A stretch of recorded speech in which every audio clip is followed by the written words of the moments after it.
Exactly. So, the last kind of topic we want to talk about, we kind of went a little long on the last one, but that's good. The last topic I want to talk about is like our kind of like something I've talked about a lot. One of my favorite drums to beat. Kind of the idea of crunch.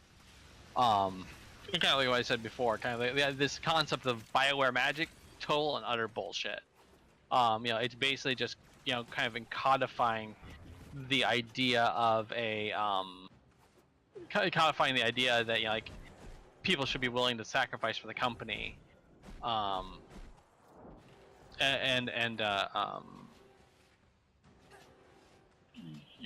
that people should be willing to sacrifice for the company, without basically like any kind of real thought about the consequences of doing this. Kind of like the whole they talked about this whole concept of stress leave, which I admit is something new to me. Yeah, I never heard about that before. But the idea being that people basically had to take off time from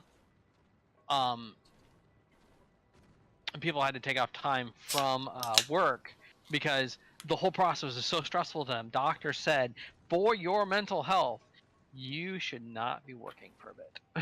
Right. You need to extract yourself from this work environment.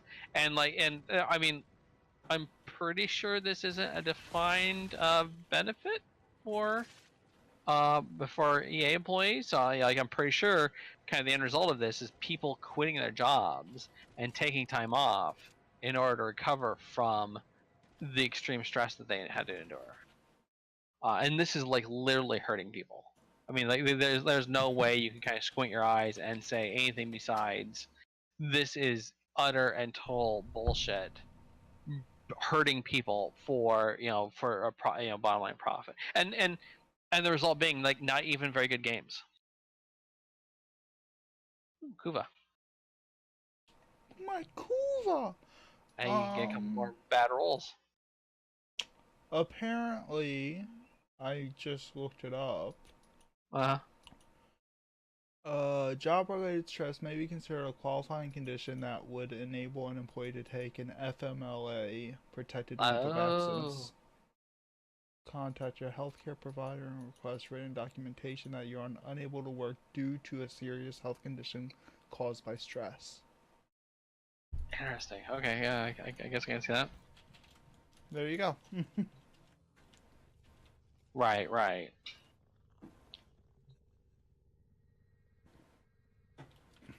I honestly I didn't think that was a protected issue, but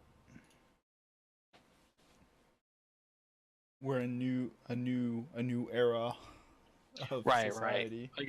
I guess I can see that. And I mean, like the main offices in Canada, Canadian laws, employment laws, might be different than U.S. employment laws. Oh, so yeah, they take their healthcare way more seriously. Yeah. So, but basically, the end result though is that you have burnout. You have people that basically, start associating the environment with negative things. And so, and I think part of the toxicity here is the idea that basically, like, the team will bond together, will pull together, like this type of thing makes it so that people will this type of thing makes right, and but the problem, the problem is, I had kind of experience with this myself, is that what it tends to do is kind of like it tends to alienate certain people that either can't or won't kind of deal with that. Like at my last job, the boss called for crunch because he decided he was going to set a deadline that he didn't really kind of talk to anybody about. And after the deadline was set, like like they did the proper project management thing to kind of go around and talk to people and kind of get buy-off and everything. But like for me particularly, they were like, okay, well, we're just gonna work an extra 2, 3, 4 hours every day. Which for me, like, I didn't want to do that because I like that was just kind of a very I didn't see much use in it because it was an arbitrary deadline. And it wasn't even like a marketing deadline, like, oh, we need to ship a project, we need to ship this by EA. It was a completely arbitrary deadline. And the other thing too is like, I kind of valued my home life. I wanted to, like, I was living with my significant other at the time. I wanted to go home and see her. And like, in the bullshit response that I got, it was twofold. Like, the general response, like, well, it's worse at other places. Which of course is like, you shouldn't complain because you shouldn't complain about me beating you because kids are starving in Africa type bullshit. And it's like, soda just went up my nose. What was that? So you said that just as I was taking a sip. Oh. I mean, well, like, I had a friend that was like legitimately like a problem, like where they were suffering from depression, and their mother didn't understand it, and basically said, well, like, kids are starving in Africa. What the fuck? What the hell do you have to suffer? What are you suffering for? Right. And like, that was a very toxic and terrible way to handle that. But I mean, that's essentially kind of the line we're fed as a game developer, that, oh, well, in other companies you'd have to work 80-hour weeks instead of 60-hour weeks. STFU. And the other thing I got was like, this other person was like, well, I'm not gonna see my wife, so I'm like, that's nice. That's the choice that you can make. But and like, the sad part is like, I even arranged for a way to, like, for me to basically still contribute 6 hours a week. Like, I went home at a semi decent time twice a week. And then I'd come in on Saturday and basically, quote, make up the hours. So I was working just as many hours as everybody else. The difference was I was not doing it with everybody else. So A, people didn't see me doing it with everybody else, and B, I was not being a team player by hanging in with the rest of the. And I'm sure that this counted extra against me because I was considered a lead developer at the company. Right. And so like, when I got let go, like, they obviously didn't say, well, this, that, and the other. It was some very generic, oh, we're gonna go in a different direction. You understand? And the funny thing, of course, is I think they completely missed the deadline they're trying for anyway, and then it took them literally years later to basically actually meet that deadline. Right, which is kind of funny. Oops. Right. My bad.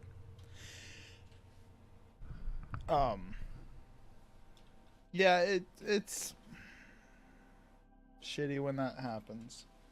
Right, and so, like, but like, this whole thing about crunch being used as this, like, management philosophy rather than this thing that's and again, like, I'm not saying, like, you should never crunch. Like, sometimes you just run up against deadline, especially.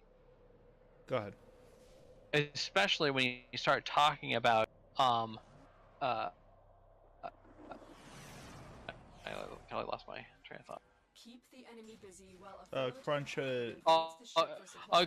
Crunch is sometimes necessary because sometimes you have unexpected, like, you have, like, you need to get a demo done for a certain day because you're going to doing a marketing thing, off something, or even sometimes, like, say in the Arab kick.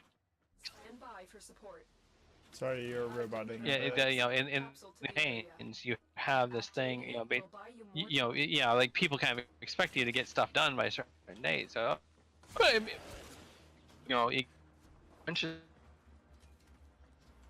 should be like 60 hours for, not 60 hours for a month, or 100 hours in a week necessarily. It's a plan for a lot of these things.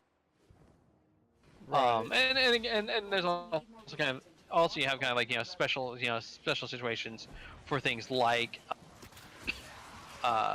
for things like like if you're working at a startup, well, when you're doing something new and you have to kind of get stuff done before a competitor does. Like, but this should be something you kind of like, understand. And if you work at the right startup, especially in a very early stage, this is one of the things where, you can become fallacy wealthy. Like, the people who basically, did this for Google are not, are not,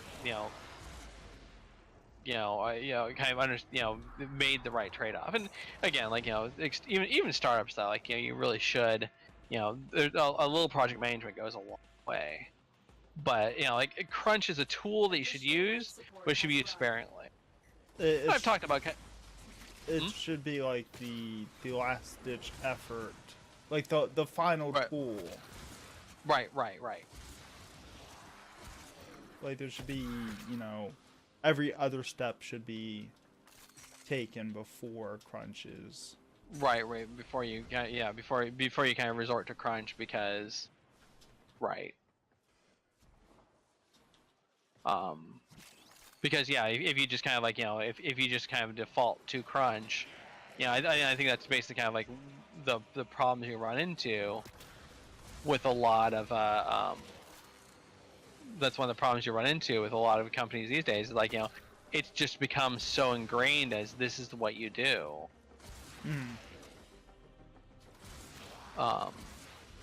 That like, people don't even blink when it's like, okay, we're gonna do crunch. And like I said, people will make excuses, say, oh well, it's not that bad. It could be worse. It could be worse, or I'm making the sacrifice too. Well, good for you. I don't give a shit. Right. I mean, again, like, there's a lot of like, very heavy groupthink when you kind of like, when it comes to dealing with a lot of this stuff. And so, like, you want to, make sure kind of, make sure that people kind of understand, like, people understand that they can make their own decisions about things. And like, again, like, as I said before, the one of the problems you run into is that there's infinite number of 24, there's an infinite supply of 24-year-olds. Individual thought in a social environment. I know, huh? Crazy talk. But again, like, this kind of go, and again, this kind of goes back to, like, in my experience, as a manager, essentially ruling by fear, when he really didn't need to, and basically getting away with it because, well, this is how the games industry works. It's a scary place. Right. And I talked about kind of like, the concept of like what I used to call good and bad crunch, but I think a better way to think about it is basically intrinsic versus extrinsic crunch. There's something to be said for, like games is something that kind of, so the idea of that, I'm going to, like, I want to stick around and I want to stick around and basically put some extra time in because I know this thing needs like another 10 hours of stuff that my normal workday doesn't allow for. Right. Like that, if it's, intrinsically motivated, I want to do this because I want to make this game the best I can. Then that's, I think that's a lot better than when it's extrinsically motivated. Right. You're going to crunch because management has dictated that thou shalt crunch, and if you don't, we're going to fire you. That's not fun. Yeah, you told a story one time where you put in hours during like Thanksgiving or something on Meridian. Yeah, for Meridian, yeah. Where I went in and Thanksgiving and I talked to my significant other at the time and I was like, hey, this is what I want to do. I think this is important. I want to basically, I want to do, I just want to put in a little extra work. But then I ran into other people that were there, who were basically, extrinsically motivated. Basically they were told that they were going to crunch, not really given an option for it. and so like the producer that kind of came out is like, oh, you were crazy. But it kind of shows the different mindset though. I was there because I wanted to be. Right. He was there because someone higher up on the food chain basically said, "Thou shalt come in." Right. Right. Right. And so like the idea of of willingly doing this type of thing is craziness. From his perspective, it's somebody who's basically kind of like required to come in. And again, like I'm sure there's some weight on him being, because he was a manager type of him basically kind of having to tell his people, sorry, you've got to come in because people higher up on the food chain have said this is what needs to be done.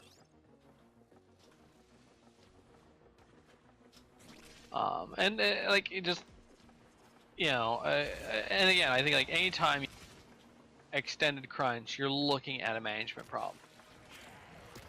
You're looking at again, like short bursts of crunch makes sense. Or if you're in if you're in a situation where you need to kind of like move fast, like I said, in a startup, which most game companies are startups, but basically don't operate kind of the same way. Mm-hmm. I remember, I didn't think about it in these terms at the time. Mm-hmm. But I remember when Heaven's Ward came out for Final Fantasy XIV. Mm-hmm. It was in the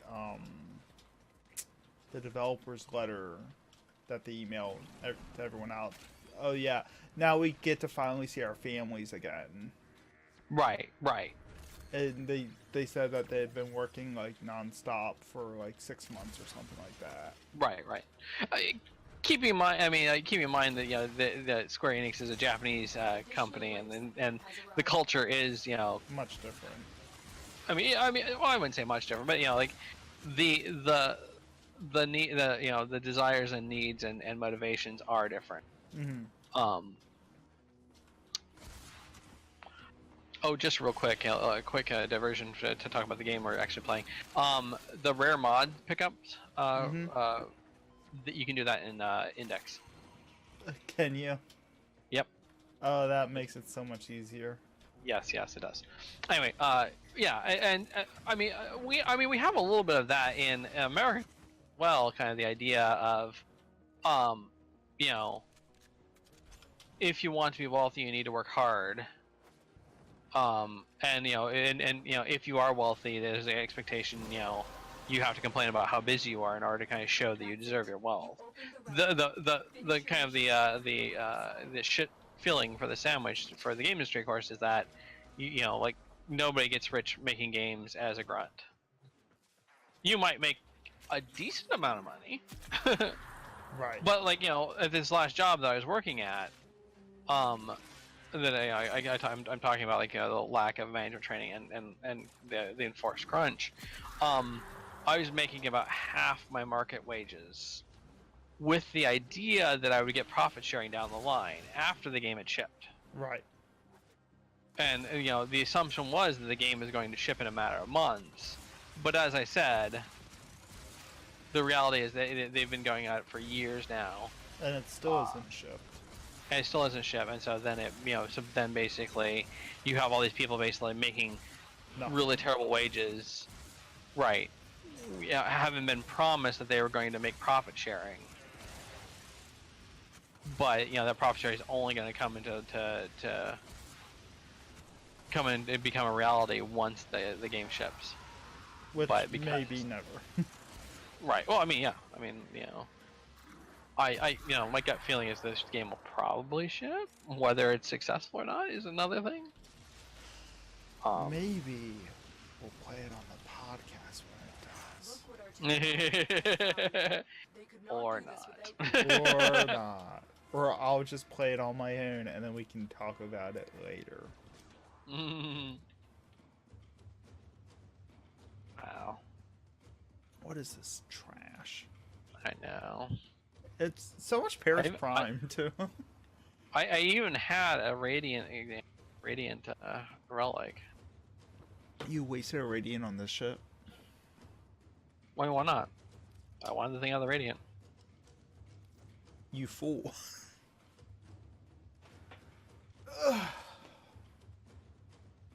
Oh, somebody didn't equip a relic. Oh my god.